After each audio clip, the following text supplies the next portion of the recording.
কুষ্টিয়া এবং মেহেরপুর সীমান্তের বিভিন্ন স্থানে বিশেষ অস্থায়ী চেকপোস্ট স্থাপনের মাধ্যমে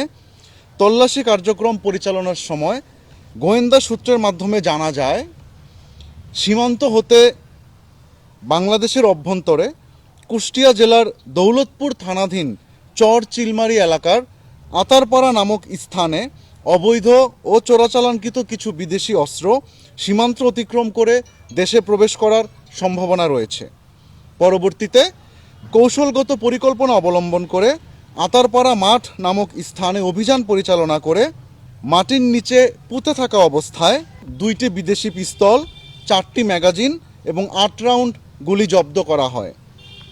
দৌলতপুর, কুষ্টিয়া এবং মেহেরপুরের গাংনী এই 2টো জায়গায় অবৈধ অনুপ্রবেশ, অবৈধ অস্ত্র প্রবেশ থেকে শুরু করে অন্য যে কোনো কিছুকে প্রতিহত করার জন্য আমরা বিশেষ কার্যক্রম চালাচ্ছি এবং এটা আমরা অব্যাহত রাখব।